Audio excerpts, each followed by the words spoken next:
भारतीय शेअर मार्केटसाठी या नवीन आठवड्याची सुरुवात जी आज झाली ती अत्यंत भयानक झाली. एकीकडे तिकडे इराणमध्ये काळे ढग आलेले आहेत. भरपूर मोठ्या प्रमाणावरती काळा पाऊस इथं पडतोय. अत्यंत दयनीय अवस्था निर्माण झालेली असताना भारतीय शेअर मार्केटवर देखील काळे सावट असलेले आज दिसले. भारतीय शेअर मार्केटमध्ये आज सकाळी सेन्सेक्स आणि निफ्टी दोन्ही देखील जवळजवळ 2.5% जास्त डाऊन होता. पण सकाळी जो सेन्सेक्स 2400 पॉईंट्सने डाऊन होता तो संध्याकाळपर्यंत ठीकठाक झाला. म्हणजे आता जेव्हा सेन्सेक्स क्लोज झाला त्यावेळी तो 1352 पॉईंट्सनी क्लोज होऊन 77,566 वरती क्लोज झाला आणि निफ्टी 422 पॉईंट्सनी कोसळला आणि 24,028 वरती क्लोज झाला.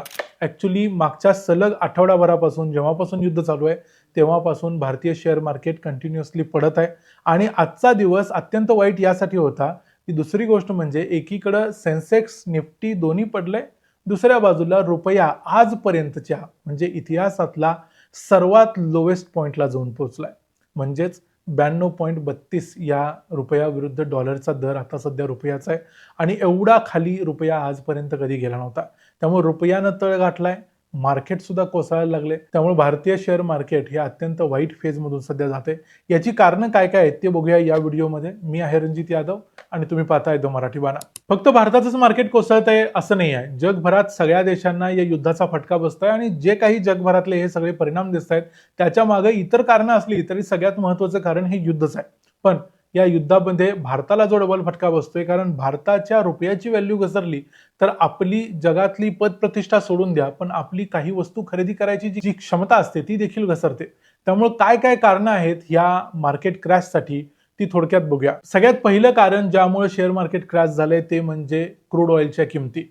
क्रूड ऑइलच्या म्हणजे कच्च्या तेलाच्या किमती $100 क्रॉस करणार अशी भविष्यवाणी मागच्या आठवड्यामध्ये अनेकांनी वर्तवलेली होती आणि ही भविष्यवाणी अर्थातच आज खरी झाली. आज जवळजवळ 25% क्रूड ऑइलच्या किमती वाढल्या आणि ज्या $100ची चर्चा आपण मागच्या आठवड्यात करत होतो तो $100 राहिला बाजूला. आज तर क्रूड ऑइल डायरेक्ट $116 प्रति बॅरल वरती जाऊन पोहोचला. म्हणजे $100 पेक्षा खूप जास्त, जवळजवळ 16% जास्त $100च्या वर. आता कतार आणि इतर काही देशांमधलं जे प्रोडक्शन आहे ते प्रोडक्शन देखील हिट झालंय या युद्धामुळे. काही ठिकाणी रिफायनरीवरती अटॅक झालेत, काही ठिकाणी ऑइल प्रोडक्शन एक्स्ट्रॅक्शन करणाऱ्या कंपन्यांच्यावर अटॅक झालेत. त्यामुळे सगळीकडं अनेक ठिकाणी तेलाचं प्रोडक्शन बंद झालंय, काही रिफायनरीज बंद आहेत. याचा परिणाम होतोय. कतारचे जे एनर्जी मिनिस्टर आहेत, ऊर्जा मंत्री, त्यांनी सांगितलं की पुढच्या काही दिवसात $100 सोडा $150 प्रति बॅरल एवढं क्रॉस करेल हे क्रूड ऑइल. त्यामुळं येणारा काळ हा अजून भयानक असणार आहे. याचा परिणाम देखील भारतावरती काय होऊ शकतो ते बघूया. आणि याचा परिणाम भयानक असणार आहे भारतासाठी म्हणूनच शेअर मार्केट क्रॅश झालंय. कारण ज्या वेळेला क्रूड ऑइलच्या किमती वाढतात त्यावेळेला भारतातल्या पेट्रोल, डिझेल, गॅस या सगळ्यांच्या किमती वाढतात आणि या एकदा किमती वाढल्या तर मग त्याच्यासाठी त्याच्यावर अवलंबून असणाऱ्या सगळ्या वस्तू आणि सेवांच्या किमती वाढतात. सगळ्यात पहिल्यांदा म्हणजे ट्रान्सपोर्टेशन कॉस्ट वाढते. अनेक वस्तू सेवा आपण या ट्रान्सपोर्टेशन इकडून तिकडे पाठवत असतो आणि एकदा जर पेट्रोल डिझेलचे भाव वाढले तर ट्रान्सपोर्टेशनसाठी त्याची जी किंमत आहे ती वाढते. ती वाढली की त्याचा परिणाम आपण त्या वस्तू सेवा खरेदी करताना त्यावर होतो. त्यामुळे भारताच्या मार्केटमध्ये सध्या अशी परिस्थिती आहे की पुढच्या काही दिवसातच आपल्याला इन्फ्लेशनच्या म्हणजे महागाईच्या झळा बसायला सुरुवात होईल. जो महागाईचा दर आपण 5%च्या खाली कंट्रोल केलाय मागच्या काही वर्षांमध्ये तो आता दणक्यात वाढू शकतो याची भीती देखील मार्केटला आहे. शेअर मार्केट पडायचं तिसरं महत्त्वाचं कारण झालं ते म्हणजे रुपया ज्या पद्धतीनं पडला त्यामुळे शेअर मार्केट पडलं. आता रुपया पडण्याच्या मागं शेअर मार्केट नसलं तरी रुपया पडण्याच्या मागं क्रूड ऑइलच्या किमती आहेत. क्रूड ऑइलच्या किमती इतक्या वेगानं वाढत आहेत ज्या किमती साधारणतः काही 1, 2, 3% प्रति महिना वाढल्या तरी पण फार मोठी वाढ असं म्हटली जात होती. कारण मागच्या 4 वर्षातल्या सगळ्यात जास्त किमती क्रूड ऑइलच्या आता पोहोचलेल्या आहेत. एवढ्या क्रूड ऑइलच्या किमती मागच्या 4 वर्षात कधीही पोहोचल्या नव्हत्या आणि त्याचा फटका देखील भारतीय रुपयाला बसतोय. आता सध्या रुपयाची अवस्था अशी आहे की रुपया 92.32 रुपये प्रति डॉलर एवढ्या किमतीवर येऊन पोहोचलाय. याचं कारण असं झालं की जगभरातले अनेक लोक जे भारतीय मार्केटमध्ये इन्व्हेस्ट करत होते ते बाहेर घेऊन जात आहेत आपले पैसे आणि त्याच्यामुळं रुपया मोठ्या प्रमाणावर मार्केटमध्ये साठलेला आहे. म्हणजे रुपयाचा सप्लाय जास्त झालाय, डिमांड कमी झाली आहे. दुसऱ्या बाजूला क्रूड ऑइलच्या किमती वाढल्यामुळं रुपयाची पुन्हा एकदा किमतीमध्ये घसरण झालेली आहे. या सगळ्याचा परिणाम असा दिसतोय की पुढच्या काही काळात रुपयाची ही घसरण अशीच चालू राहील. रुपया 100 कधी गाठतो हे आता जरी सांगता येत नसलं तरी पुढच्या 1 महिन्याभरात रुपया 95 पर्यंत जाऊ शकतो अशी परिस्थिती आता निर्माण झालेली आहे. जगभरातल्या इतर मार्केट्सचा देखील परिणाम आपल्या शेअर मार्केटवर होत असतो आणि तसा परिणाम आज देखील झाला. जगभरातले विशेषतः एशियन मार्केट जे आपल्या अगोदर ओपन होतात त्या मार्केटमध्ये देखील मोठी पडझड झाली. जपानमधला निक्केई पडला, त्यानंतर साऊथ कोरियामधला कोस्पी पडला. ASX नावाचा ऑस्ट्रेलियाचा जो शेअर बाजार आहे तो देखील कोसळला. या सगळ्या शेअर बाजारामध्ये 6% पासून 3% आसपासपर्यंत घसरण झालेली आहे आणि याचा परिणाम मग आपल्या मार्केटमध्ये देखील दिसून आला. कारण सगळ्या ज्या इन्व्हेस्टर्स होते त्यांनी तिकडून पैसे काढले, तसे ते भारतीय मार्केटमधून देखील काढले.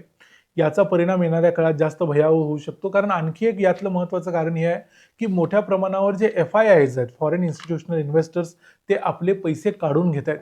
हे सगळे पैसे आता डॉलरमध्ये किंवा सेफ इन्व्हेस्टमेंट्समध्ये करायचा प्रयत्न हे लोक करतील. कदाचित गोल्डमध्ये इन्व्हेस्टमेंट होईल, डॉलरमध्ये इन्व्हेस्टमेंट होईल, ट्रेजरीमध्ये इन्व्हेस्टमेंट होईल. US मध्ये थोडक्यात या इन्व्हेस्टमेंट कमी इंटरेस्ट रेटवर देखील केल्या जातील. याचा परिणाम आपल्या मार्केटला बसणार आहे. कारण जेव्हा आपलं मार्केट पडायला लागतं तेव्हा आपलं मार्केट अनअट्रॅक्टिव्ह होतं या वेस्टर्न इन्व्हेस्टर्ससाठी आणि ते आपले पैसे आपल्या मार्केटमध्ये जाऊन भलेही तिथं कमी रेट ऑफ इंटरेस्ट का मिळेना त्या पैशावर, पण तिथं जाऊन ते सेफ इन्व्हेस्टमेंट करायचा प्रयत्न करतात आणि ज्याचा फटका आपल्याला मग डबल ब्लो होतो. पहिलाच पडलं आणि त्यात लोकांनी पैसे काढले म्हणून अजून पडलं, अशी परिस्थिती आपल्या मार्केटची होते आणि तीच सध्या झालेली आहे. म्हणून मार्केट आता आज सेन्सेक्स जवळजवळ 1350 पॉईंट्सनं पडलाय आणि निफ्टी जवळजवळ 425 पॉईंट्सनं पडलाय. ही पडझड आता ह्या आठवड्यात कंटिन्युअसली चालू राहील का नाही हे आता युद्धावरती ठरणार आहे. डोनाल्ड ट्रम्प माघार घ्यायचा विचार करत नाहीत, बेंजामिन नेतन्याहू माघार घेत नाहीत, इराण म्हणतोय आम्ही बदला घेतल्याशिवाय मागं सरणार नाही. त्यामुळे या सगळ्या गोष्टींचा परिणाम कदाचित येणाऱ्या काळात देखील मार्केट कोसळण्यावर होऊ शकतो. त्यामुळे तुम्ही जर शेअर मार्केटमध्ये इन्व्हेस्ट करत असाल, ट्रेडिंग करत असाल किंवा आणखी काही करत असाल तर सावधपणे या मार्केटमध्ये उतरा. आपले पैसे एकदम सगळे घालून नुकसान करून घेऊ नका. मार्केटमध्ये काही होऊ शकतं, कुठल्याही दिशेला मार्केट अचानक वळू शकतं. एवढं व्होलॅटाईल आता सध्या मार्केट आहे. एखादी पॉझिटिव्ह न्यूज आली तर एका दिवशी मार्केट बदलेल, एखादी निगेटिव्ह न्यूज आली तर पॉझिटिव्ह जे काही झालेलं ते एका दिवसात होत्याचं नव्हतं होऊ शकेल, अशी परिस्थिती आहे. या व्हिडिओमध्ये इथंच थांबूया. तुमचे काही प्रश्न असतील या संदर्भात तर आम्हाला जरूर सांगा. याशिवाय आणखी काही कारणं तुम्हाला वाटतात मार्केट पडण्यासाठी महत्त्वाची असतील तर ती देखील कमेंट्समध्ये सांगा. व्हिडिओ आवडला असेल तर व्हिडिओला लाईक करा, चॅनलला सबस्क्राईब करा. पुन्हा भेटू पुढच्या व्हिडिओमध्ये. तोपर्यंत पाहत राहा द मराठी बाणा. जय हिंद, जय महाराष्ट्र.